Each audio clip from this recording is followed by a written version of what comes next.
Tonight, many questions surround yet another weekend of gun violence in Portland. In southwest Portland, one person was killed in an officer-involved shooting.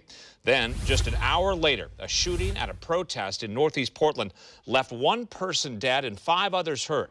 We've been following that shooting since the news broke last night.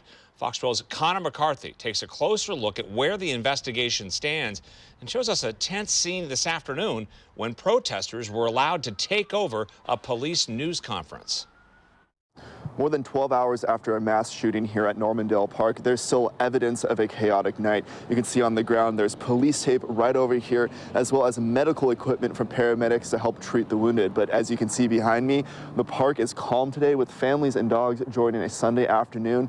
Now this compares to last night when there was chaos. What started off as a peaceful protest erupted in gunfire Saturday night. Responding with police in a 32-27 Bravo shooting at Northeast 55th and Hasselo. A group gathered at Normandale Park around 7 p.m. to march against the killings of Amir Locke and Dante Wright at the hands of police. The plan was to start the march at 8, but at 8:01, that's when gunfire started. Portland police say a woman was shot and killed and 5 others were hurt. Investigators say the shooting stemmed from a confrontation between armed protesters and an armed neighbor. Portland police did not say whether or not that neighbor was taken into custody or if anyone was taken into custody, despite what they told reporters on scene last night. Like I mentioned, it very complicated, very intricate, as we learn more, things change. At this point, I cannot comment on, it would be irresponsible of me to comment on arrests that were made. Before that virtual press availability, an in-person one was held outside of their central precinct in downtown Portland. 2 minutes in, angry protesters swarmed the area. They were investigating and addressing... Hey press! Guess what? You guys want to talk about how a white supremacist kidnapped me? Many were voicing their frustration at how police have been handling the response to the shooting.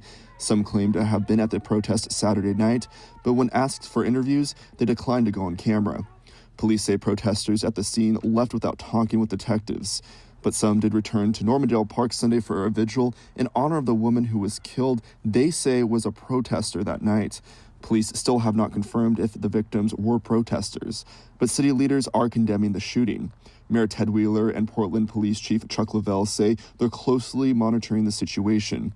Multnomah County District Attorney Mike Schmidt said his heart goes out to all those impacted by gun violence over the last few days. According to police, there have been 14 homicides now this year by people with guns.